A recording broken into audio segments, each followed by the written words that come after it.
jump into that, I want to first explain to you the mission of what we're trying to do here at WealthQuest, and then what we're really trying to do with this learning center. Our mission at WealthQuest is that we exist to empower families to live meaningful lives. And I know that what we do is we invest and manage your money, and we build out your financial plan, and we do your tax return, and we help with your estate design. But all of that blocking and tackling and X's and O's is really about aiming families at stepping into intentional lives, what they want to do. We want to give you the confidence to do the things you said you were going to do. We want you to have the clarity of purpose to do the things that matter to you and your family. That's really why we're doing all those blocking and tackling. Part of that is this space. What we envision for this community, this learning center, is that we're going to have lots of different conversations, but our goal in each of those is that we would educate, equip, and enrich. That every time you come here, you're getting all three of those targets hit. That's really what we're trying to accomplish, because if everyone can leave here ready to step a little further into that meaningful life, then we're doing our job and we're living on mission. This is the series that's coming up. If you haven't gotten the sheet, I'm sure that Joy can help you with what's coming. Tonight, we're going to talk about worry, which is a really fun topic. It's one of my favorite topics to talk about. But then the rest of the series, we're going to dive into more of the weeds, the blocking and tackling of Medicare, college funding. If you know families that are struggling with how do we do this college thing? It's the first time they've ever done it. It's terrifying. We have Dan Bissig coming in from outside of our team to teach on that topic. We have Dan Larson, who is part of our team, to teach on tax planning as we close out the year. So it's going to be a combination of emotional intelligence, psychology around money, behavioral finance, and also the blocking and tackling of things like taxes, which are not going to be my jam, just so you know. I'm not talking about that stuff. So what we are going to talk about tonight is this problem that I think we're all swimming through, which is living in the age of worry. And what I hope to give you is not just an understanding of what's happening when we engage in worry, but also a plan, a couple of maybe counterintuitive ideas of what to do to come against that worry, to combat that tendency to step into this worry that we are just inundated with. It's the ocean we swim in now. And we're going to start by identifying the problem. I am convinced, 100% convinced, that when historians look back at this season in time, they will refer to it as the age of worry. You know, it's not the Renaissance, it's not the Stone Age, although sometimes it might feel like it. It is the age of worry. We are being pumped with fire hoses of fear and terror every single day, 24 hours a day, 7 days a week. When we look at what worry does to us, it ultimately becomes the biggest waste of our energy, of our attention. And we know this. Psychologists have done several studies, and one that I was really fascinated by, they actually sat with people who were on their deathbeds. And they asked them the question, as they're at the end stage of life, look back over your life, what do you regret? The number one answer, far and away, not even close to number two, was that they regretted how much time and energy they spent worrying about things they couldn't control. It is the number one regret that people have at the end. And we need to stop doing it now so that we don't end up at that back end of life wishing we'd have done it differently. But our brains are hardwired to look for threats. We are designed to protect ourselves.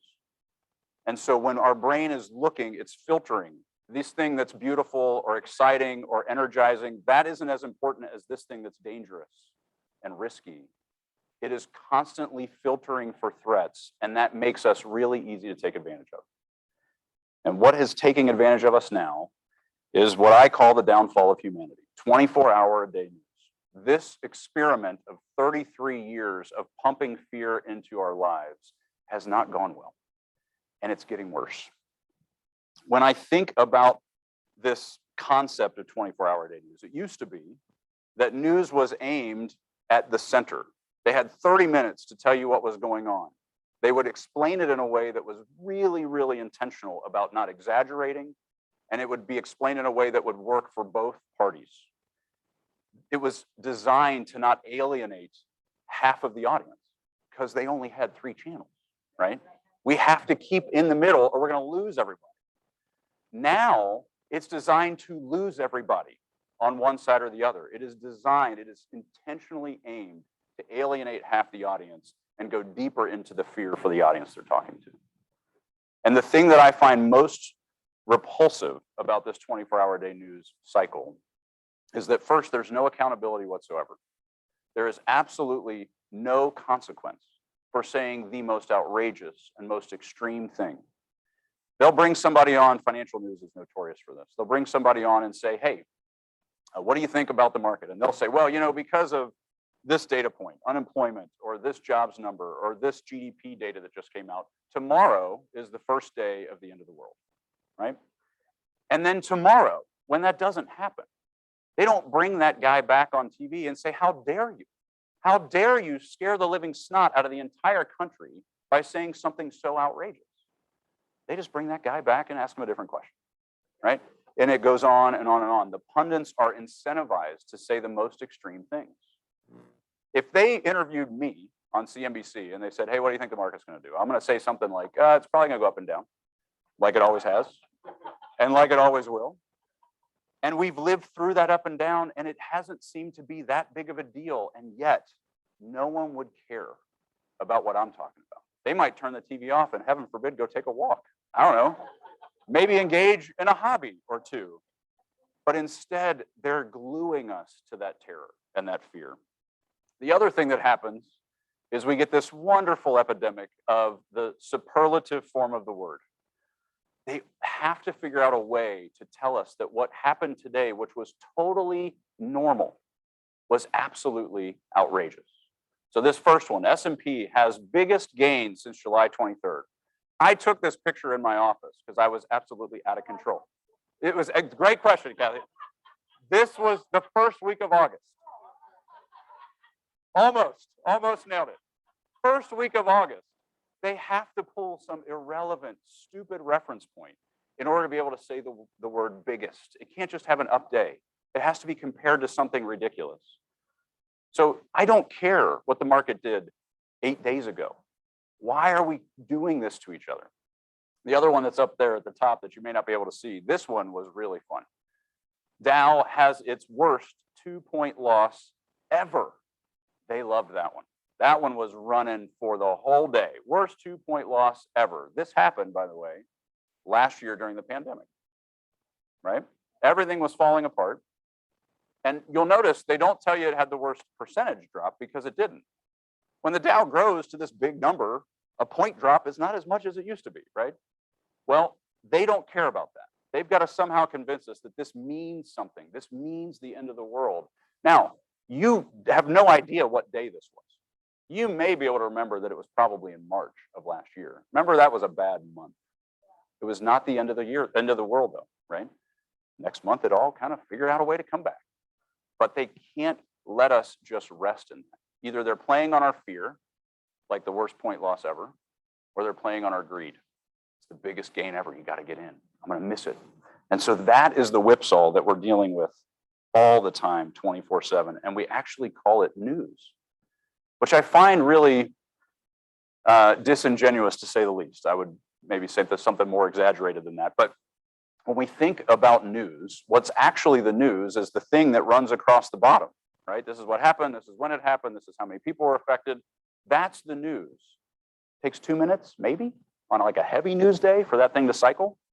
But instead, we talk about that thing for 24 hours a day. And we're not talking about facts. We're talking about what it could be, what it could turn into, what's going to happen next, how bad is it going to get, how's it going to affect your family.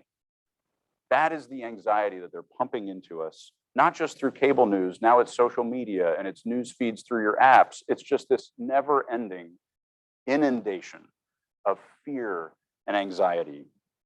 And we are living in this for as far as I can see. I don't think it's going to get better. So we have to have some tools to navigate this well. There's a book that I recommend. I would say I highly recommend it, but it's a little bit hard to highly recommend. Edwin Friedman wrote this book called A Failure of Nerve. It is a fantastic set of concepts. He died in the middle of writing it. So it's a mishmash of his manuscripts. So as a book, it's a little awkward. I'm just going to give you a heads up. You're going to read chapters and go, that feels like it should have been back there. But The concepts in this book are brilliant because he talks about what happens when systems are chronically anxious. We are living in a chronically anxious system. And he starts with a family. And he says, if a family unit is chronically anxious, you have a problem child, and that problem child has behavioral issues. What happens around that child is that all of the family adapts to and accommodates that child's immaturity. And as a result, they gain power. And then he takes it to a business setting, and it says, in a business that is chronically anxious, you have high pressure deadlines and metrics you have to meet, and everyone is running at this high level of stress. What happens is the least mature person gains power, because the person who is power hungry or manipulative or the gossip, the rest of the team has to work around them and make sure they don't set them off and don't become the next enemy. And so they naturally gain power. And then he expands it to society. He says, when society is chronically anxious, the least mature gain power. Now, as I say that, you may think that is a political statement. And you're right. It is a political statement. I don't care what aisle you're on. It is a political statement. We are seeing the least mature gain power. We're seeing people who take really complex, really difficult problems and boil them down to taglines and sound bites. It's not that easy. If it was that easy, we wouldn't have the problem anymore. But we can't have that intelligently authentic conversation because that's not what wins people. The more extreme statements, the more this is so easy and those people are stupid, that's what wins followers. And so we're stuck in this cycle of chronic anxiety, and the least mature are gaining power. It's true with the pundits that are on TV. It's true with everyone that is a talking head. They're simplifying and boiling down and dismissing the complexity of the world that we live in. This is the human experience today.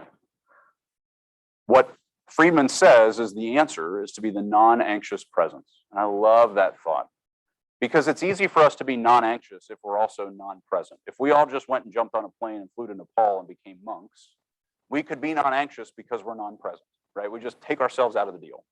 But if we're going to stay engaged in a society that's anxious, the only answer is for us to be the non-anxious presence. Stay in, but don't let the anxiety get to you. The thing that I find most frustrating about the society we're living in is when you think about the change that's happened in the last 100 years.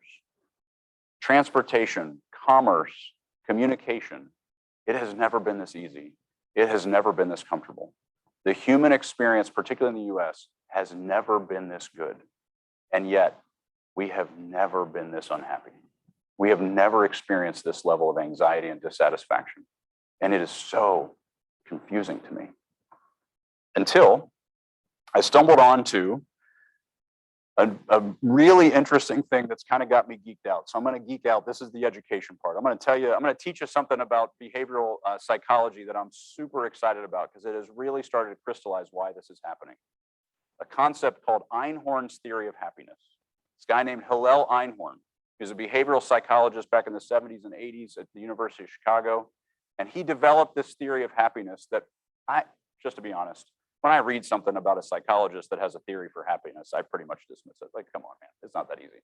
But what he says is so elegant and so brilliant. I have to share it with you guys tonight. So he breaks this thing down into 4 quadrants. We have the things that we have and we want. That's called delight.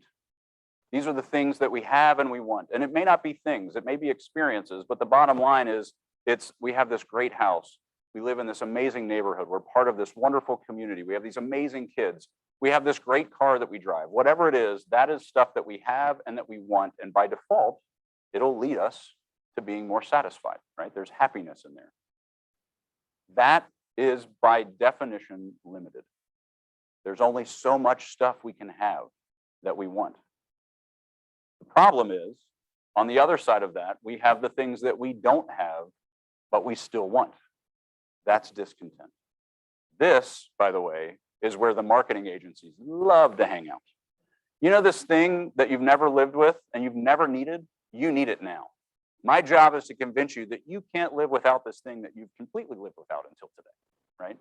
But all of a sudden, we're churned with nothing but discontent because there's always the next level. There's always the better version, the upgraded system.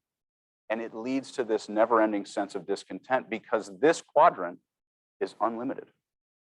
Where the quadrant we have that we want is limited by default, this one by definition is theoretically unlimited.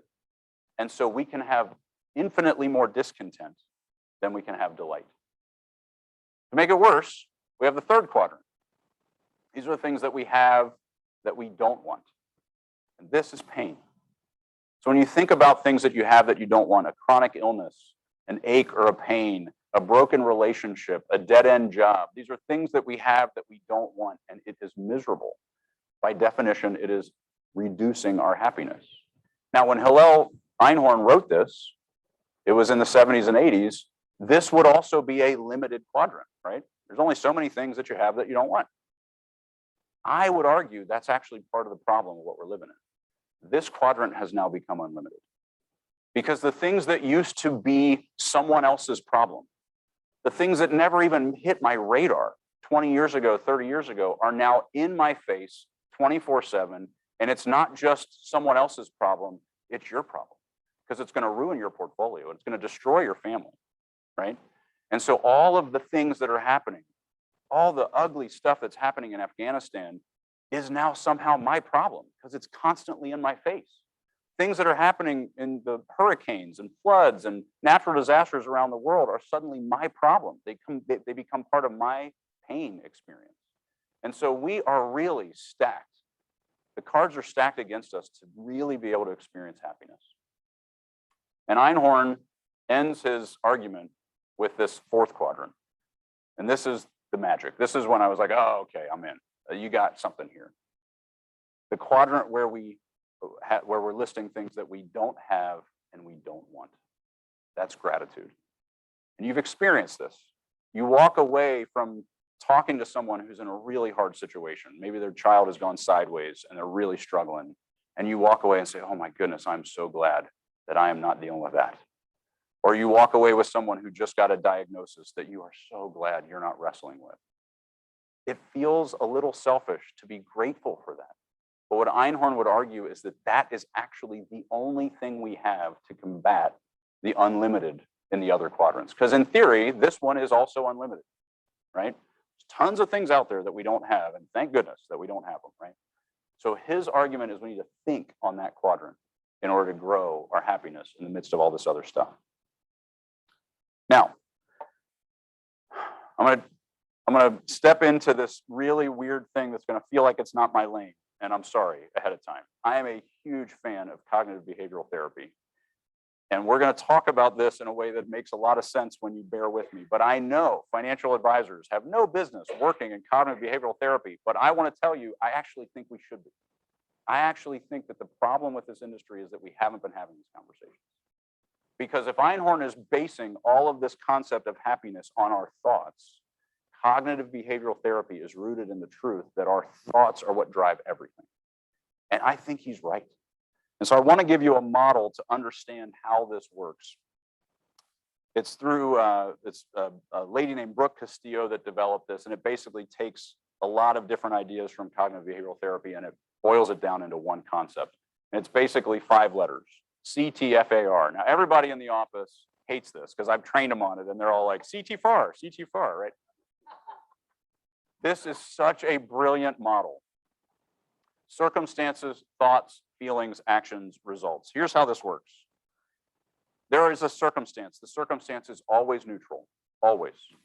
We do not experience anything about that circumstance until we have a thought about it, until it becomes ours, and we make a judgment. I think that's bad, or I think that's good, right? I am afraid of that. I'm worrying about that. We move into something that otherwise is entirely neutral. Part of the reason why the 24-hour-a-day news cycle is so toxic is because they present circumstances and then they give you the thought to think about it, right? So once we have a thought in our brain about that circumstance, we then develop an emotion, a feeling. All of our emotion drives all of our action. So when we decide to do something or not do something, it's rooted in emotion, whether it's because that emotion motivated it or it's because we want to medicate that emotion. We want to make it go away. That action that we take is what determines our result. So circumstances, thoughts, feelings, actions, results.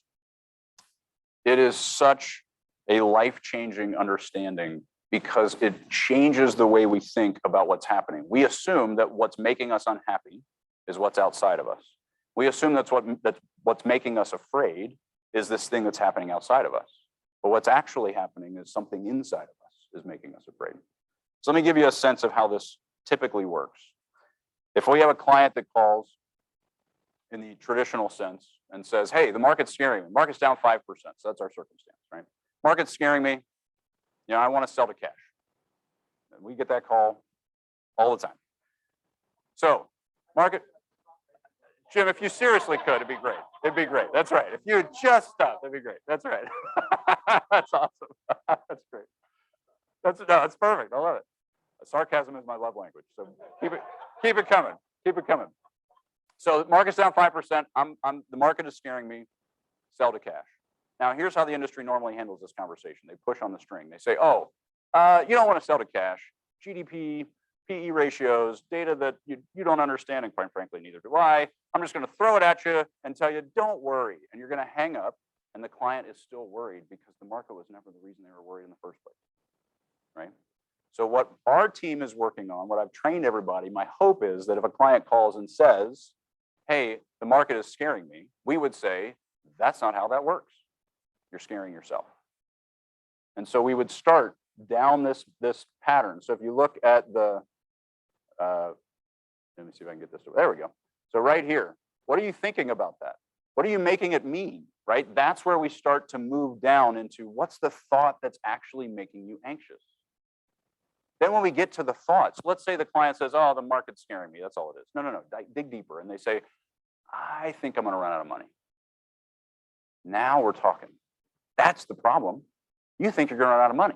And naturally, if you think you're going to run out of money, you're going to feel anxious. And if you feel anxious, you're going to want to medicate that anxiety. You're going to make it go away. So you're going to want to sell everything in cash. Makes sense. But here's the problem. You guys have probably heard of thought loops before, right? This is the thought loop to end all thought loops. I'm going to run out of money. So I'm anxious. So I action, sell to cash. If my financial plan says I need to make 5% a year to make my life work, and instead I sell to cash and make 0.5%, the result is I run out of money. And we get in this self-fulfilling cycle of thought loops that trap us, and we keep feeling this anxiety and we can't escape it. And this is where the work lies. This is what I actually think financial planners need to be doing, because this is the hard stuff. This is the messy stuff. PE ratios and charts and graphs are pretty straightforward. The math is actually not that hard. The emotion is the hard part. And when you look at this model, you may think that worry is the feeling. Worry is the action. The feeling is anxiety. Worry is what we choose to do with that anxiety. The way that I think of worry is I'm going to go ahead and start telling myself a story about myself in the future that I'm not actually going to live. And I'm going to rehearse it, and I'm going to chew on it, and I'm going to go through it over and over and over again and tell myself how it's going to go. And then I'm going to take so much confidence that I have rehearsed this so much that I know that it's true, that I'm going to pull it back to the real today. I'm going to make decisions as if that's the real tomorrow. Worry is so destructive because that's never actually going to happen. But we tell ourselves and we rehearse it. And the way I would describe it is worry is the ultimate misuse of imagination. We could spend our imagination on creating all kinds of things and dreaming up all kinds of beauty, and instead we waste it on thinking of all the things that could go wrong. So here is what I want to do with this section. Here's some, oops, do we not have the questions? No, we don't. Did I miss them? I missed them. All right, I'm going to give you questions to ask yourself. Can you find those? Are they in the slide deck? Here's some questions to ask yourself. Are there consistent themes in the worry that you engage in? What are the circumstances that tend to send you into that worry? A lot of times there's patterns. There's things that you can start to identify. And what happens with those thoughts is they get triggered by 4 or 5 different circumstances. And we can start to get ahead of it. We can start to recognize, I know that when this happens, I'm going to have this thought that's going to send me into worry. What's the thought that's driving that worry? You got to surface this thought. Where is this really coming from? And then related to that, if you can trigger that thought, if you know what it is, which quadrant are you in? in Einhorn's theory of happiness? Are you chewing on discontent? Are you chewing on pain? Generally, the thoughts that tend to send us into worry are in those quadrants. How do we tell ourselves a different story that moves us into that fourth quadrant? And that's the work we're going to do with the rest of this talk. The first thing I want to share on what moves us into that fourth quadrant is this incredibly counterintuitive, but also somewhat obvious truth that experiences are always worth more than things. When I show this picture, and you see this family on one side that's on an adventure, and you see a giant closet full of shoes, you know, just in your heart of hearts, that the picture on the left is worth way more than the picture on the right. And yet, what happens when we worry is we resort to things. We hoard, we overaccumulate. Ask the families that panicked and bought 12 shopping carts full of toilet paper, right? Right? Just this, oh my gosh, give me everything, right? Or when there's a snowstorm and everybody runs and buys milk and bread, like we got to have our things. They make us feel safe. It actually perpetuates the worry. We're engaging in that story about the future that's going to be terrible, and then we're bringing it into today and wasting a ton of money on toilet paper, right? So we need to recognize that experiences are worth more, and the reason why they're worth more is super counterintuitive. Behavioral finance studies have actually figured it out, and it's actually been relatively recent that they did, and that is that when we think about things, there's this phenomenon called hedonic adaptation. Hedonic adaptation, which is a really fancy way of saying this thing becomes really familiar and I don't care about it anymore. So when I first got this iPhone, I could send a text as a unicorn to my kids, and it was super cool. And we did that all the time for about a week, right? And now it's just my phone. I don't care about it. It's worthless to me. The more familiar we get with our things, the less valuable they are. And the reason why that matters in the landscape of Einhorn's theory is that if the things we have that we want are all things, they will by definition reduce their value. Over time, we will become less and less and less happy with them. Experiences, on the other hand, are the opposite. Because they get less familiar, they become more valuable. We have to bring them back into today. We have to reminisce, we tell stories, we share memories, and we cherish them. And the value that they give us actually grows over time. And it doesn't make a ton of sense. The car that's in my driveway, it's tangible, it's tactile. I know what it's worth. There's a market for it. If I spend that same amount of money, maybe even more, going to Disney World with my kids, it's gone in a week. It goes poof. How is it possible that that is worth more? But it absolutely is. And the reason why it is a great way to combat worry is because in that area of what we have and want, we can put things that are growing. The growth of what that actually gives us in happiness over time comes against some of these other things that are stacked against us. So we need to invest in experiences. Marketing agencies, by the way, figured out long ago that experiences are worth more than things. And so the way that they trick us is by showing us that their thing is an experience. Apple is amazing at this. I'm not even going to play this whole ad, but just watch what this is and see if you can pick up what they're trying to do here.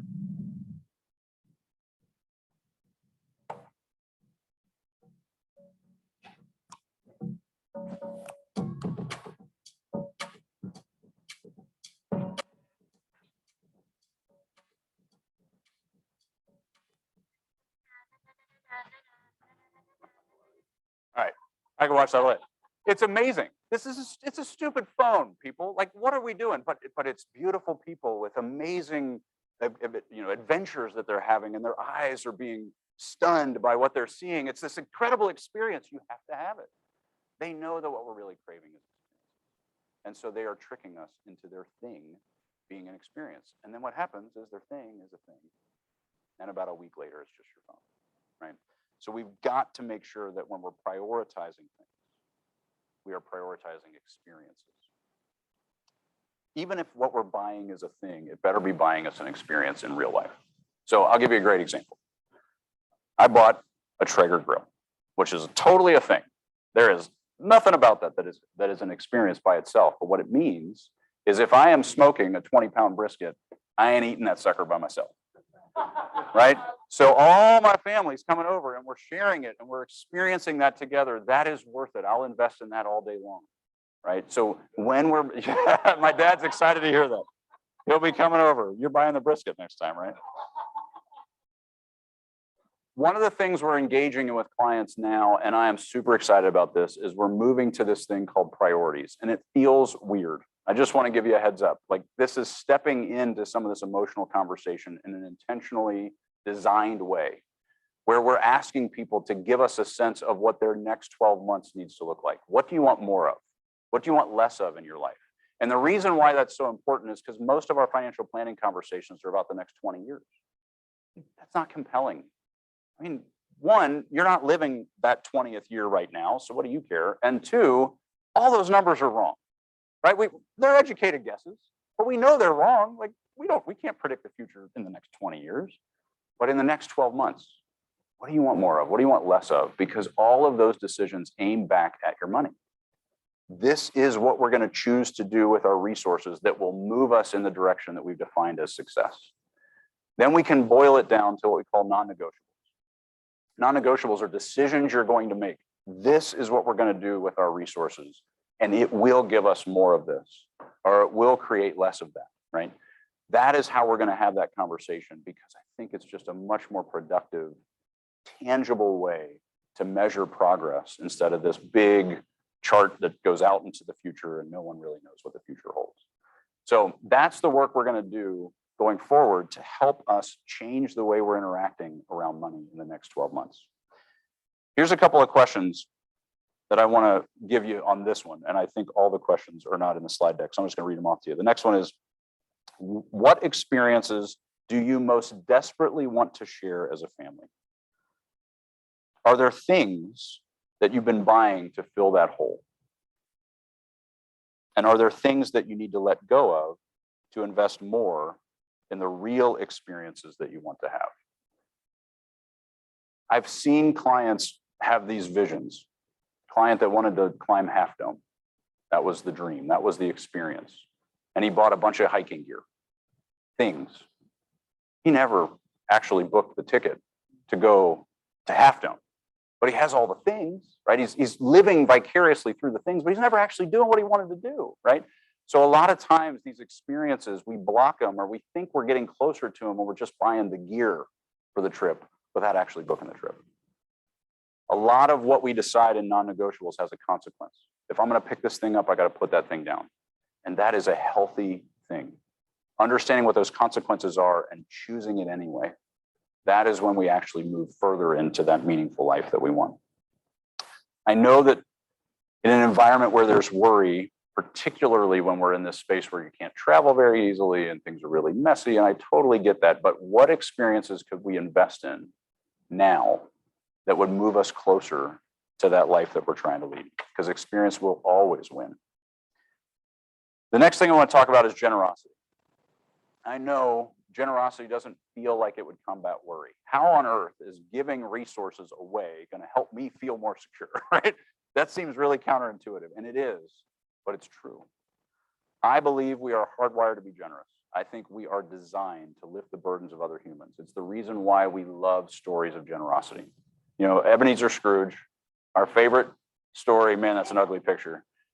Ebenezer Scrooge was absolutely the example of the bitter, miserly, angry old man that hoarded all of his resources and convinced himself that they were all his.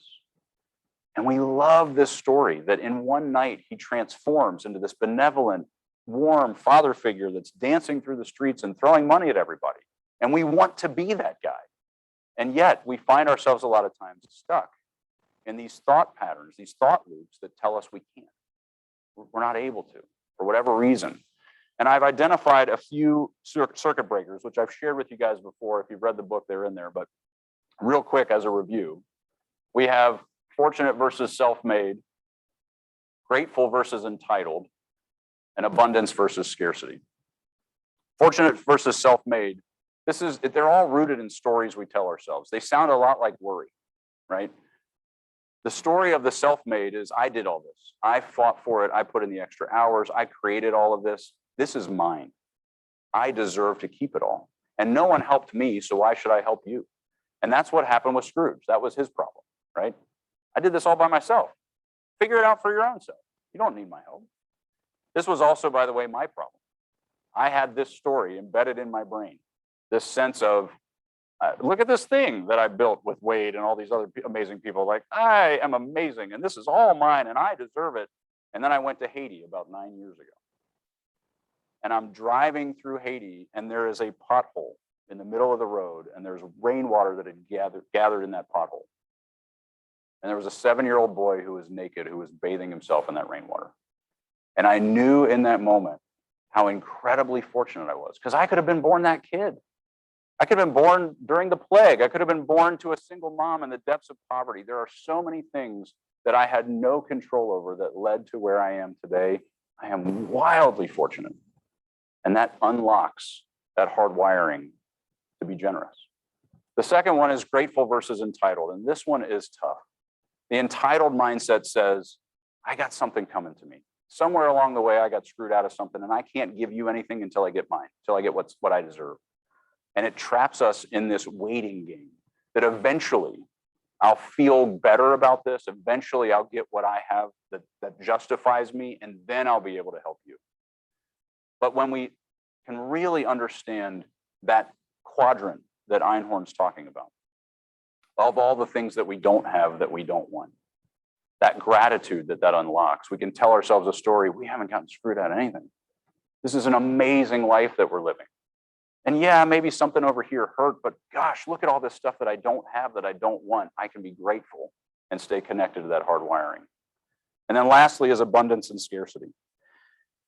This one is the classic. This is what everybody thinks the problem is, right? It's just that I don't have enough. The scarcity mindset says there's not enough to go around. We're all scrapping and fighting and arguing to get everything we can, and there's not enough for everybody. And there's certainly not enough for me to feel confident to give you any, because I don't even know if I have enough. And so we get trapped into the scarcity mindset. The abundance mindset, by the way, that's a story that sounds more like there's plenty. The pie gets bigger. There's more than enough to go around. This is something that multiplies. This isn't about division. And the thing that is so fascinating to me about this scarcity mindset is that we tell ourselves at some point that there is a number. There's a place eventually. If I just get to this point, when I have $1 million, then I'll feel secure. When I have $2 million, then I'll be okay. Then I'll be able to give aggressively and be generous. When I get to that point, this is a part that's a little bit challenging, but I just want to ask you guys, or at least call attention to the fact that we in this room are probably as wealthy as we've ever been. The market is at an all-time high. Are you there yet? Do you feel secure? Have you arrived? Right? It's this never-ending chase for this thing that keeps moving. The goalposts keep moving. This is a problem called I call the ceiling and the floor. Every time you say, when I get to $1 million, then I'll think these things. Well, by then you're at $1.3 million, and now you're standing on it. And if it goes back to $1 million, you feel like you're failing. And now your ceiling is 2 million. And then you get to 2 million, and now you're standing on it. And if it goes to $1.9 million, I'm in trouble, right? Because I used to have 2 million. I can't go backwards. It never works that way. If you are thinking that generosity is a thing that happens after you die, or it's a thing that happens when you get to some place that you've arrived, what I want to tell you is that you will keep worrying. Because the engagement in that fourth quadrant, where you say, I am so glad I don't have this, is when you walk into someone else's life, or you walk into an organization that is helping people that are struggling with things that you don't have. You get more aware of how hard it is. If you connect to people that are stuck in human trafficking, or you connect to people that are in relief missions that are dealing with floods and hurricanes, and you're helping them lift the burdens of the people who are struggling, you have less worry because you engage in that quadrant. These things are all deeply, deeply related. And generosity doesn't seem like a way to fight worry, but it is one of the best ways to fight it. One of the tools I want to give you is this concept I call the abundance fund. And it is such a great way to keep yourself turned on in that generosity circuit. So when we think about the abundance fund, it is super simple. There is nothing fancy. We're not even talking about donor advised fund or anything super exciting. It is just a checking account. Just put some money in it and be ready.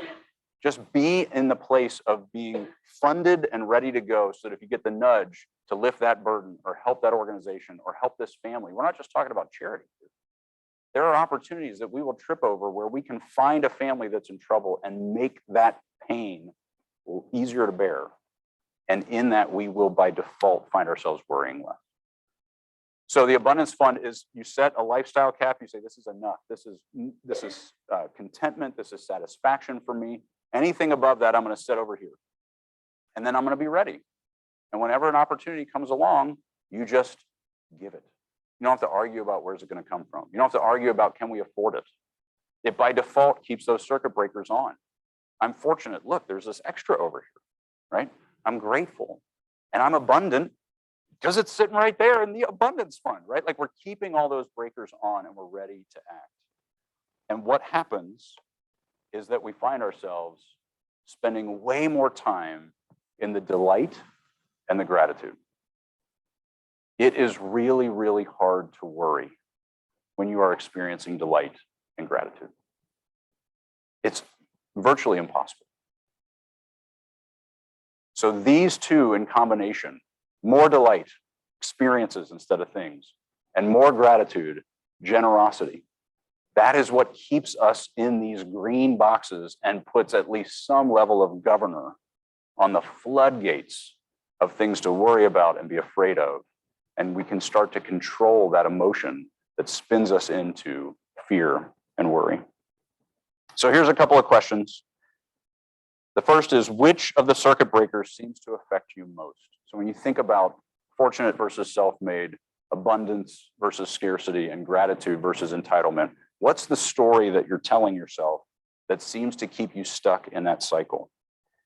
And how can generosity be a more regular part of your family's experience? What would it look like to turn that on and use it as a tool to fight against worry? I love talking about these things. This is my favorite stuff to talk about. I geek out about behavioral finance and psychology because I think this is the hard work. This is the conversation we need to be having in the finance industry. And it may be that nobody else is having it, and I'm fine with that. Somebody's got to start. And so we're trying to move in this direction and really engage in some of this hard emotional intelligence work so that we can come against the tendencies that are going to drag us into anger and fear and worry, because that is going to be our default path if we're not careful. And so I want to encourage you to reach out to your advisor. If you're a client of ours, start having this conversation if you haven't already. Start engaging in these next priorities. What's the next 12 months look like? What do you want more of or less of? How can you start to combat worry by engaging in experiences and generosity? What would it look like in your plan? Gain the confidence to step into that stuff, because it is the answer to the worry that we're dealing with. Thank you guys so much for coming. I really appreciate it. We're going to do question and answer. If you guys have anything or you want to have any more clarity around any of this crazy stuff that I walked you through, I'm happy to answer any questions that you have. Real kind of level to this is Hmm. and I'm reading a book now about John Marshall, who was work justice under Adams and Jefferson. He's down through all the travails, but Marshall looked like a person who tried to make it. Wants to sense of stability.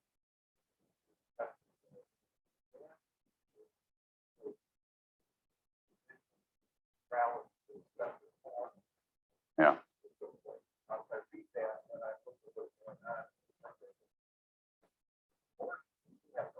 We need more of those kind of people. Yeah. And I think we're going to need to be those kind of people. Right. That's right. Yeah. That's great. Thank you. Thank you. Yeah.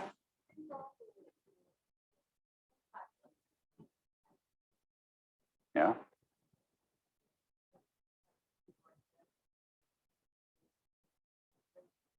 Right. For sure.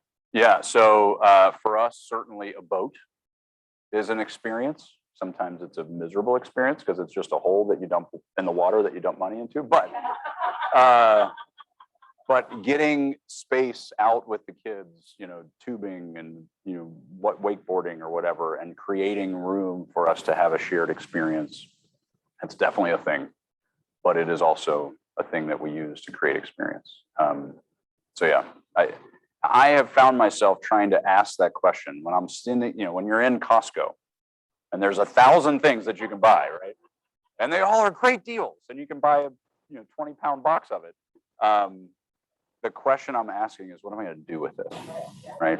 Like, what am I really going to do with it that will actually create a shared experience for the thing? So that's kind of the litmus test. Yeah. Brisket. Costco. Costco sells great brisket. That's right. Yeah. Oh, was that an amen or was that a, okay? I thought you were like brisket. Absolutely. Yeah. Yes.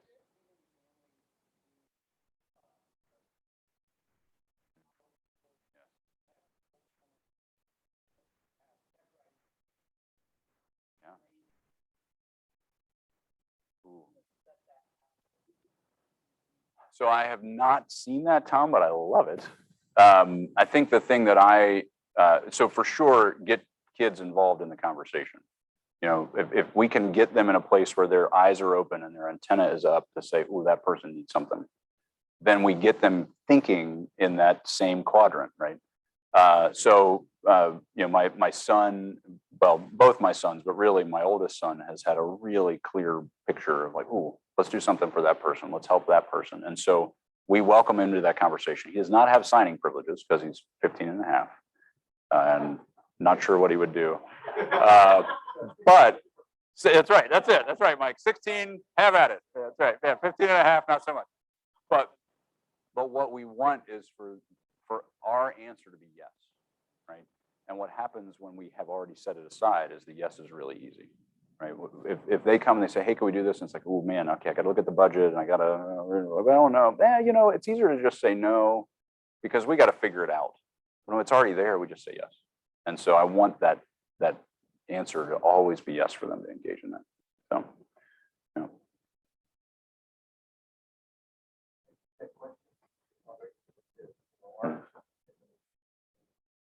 yeah, yeah.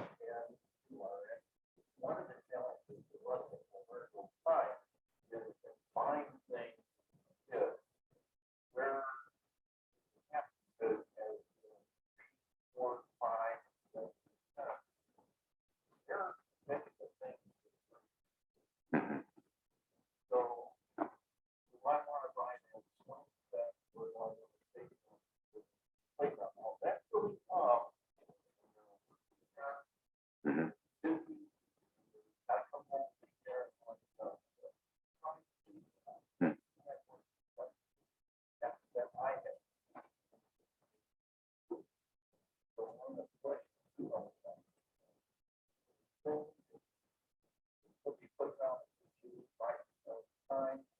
Right, right.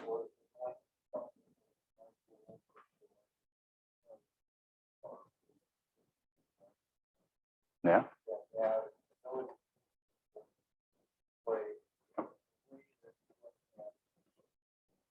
For sure. Yeah. It's a more special experience than just walking out in the backyard. Sure.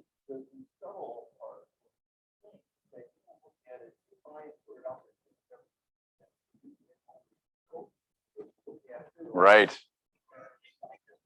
Right. You should be swinging for at least 2 hours a day. Right. Yeah. Right. Yeah. How dare you? Right. Yeah. That's great. Yeah. That's right. Exactly. I am going to make you. Right. I'm going to glue your butt to that swing. Yeah. That's right. That's great. That's right. Exactly. That's right. That's great. That's right. Yeah. Yeah. I think the thing that I find really compelling is when clients they get to this place, and many of you are in this place of, all right, so we got a bunch of money, and it's going to go to the kids and the grandkids. And so what's that going to do to them? How's that going to work? And so inviting them into a story that's a little bit bigger, right? Setting up the abundance fund. I had a client that really wanted to change the way that, she saw in her grandkids that they were super materialistic, and she was really not happy about that. And so we had a conversation, and she set up a donor advised fund, and now she has her grandkids make the grants.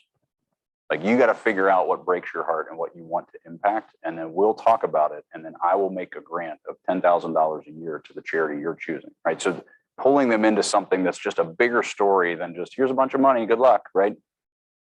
It's such a cool way to think a little bit differently than just, I'm just going to dump this on you and hope for the best. And by the way, we're never going to talk about it, right? That's the other thing, right? We're never going to talk about money because it's taboo and it's weird. So we're just going to avoid that topic. And then eventually you're just going to figure it out when I die, right? That's not a great approach either. So inviting them into that open dialogue soon, and getting particularly grandkids involved. Because what we've seen time and time again is, you see the generation that rises up and creates the wealth, the next generation tends to multiply that. And then the third or fourth generation completely obliterates it, because there's just no preparation, and the conversation is not there, and the path is probably too easy, and they end up just kind of frivolously blowing it away. And so if there's more communication in that third or fourth generation in particular, if you prepare that process, you can stretch that out a little bit longer. I'm not guaranteeing that your wealth is never going to go away and that it's all going to work out great. Generations from now, it's going to be amazing. There's probably going to be somebody in there that just completely goes off the rails and blows it. But man, we got to try really hard to have those conversations early so that we can prevent it for as long as we can. Money changes people. And everybody says, oh, it won't change my kids. Yeah, well, it will. Absolutely. Yeah, yeah. Any other questions? Awesome. Well, thank you guys so much. Appreciate you coming. Thanks.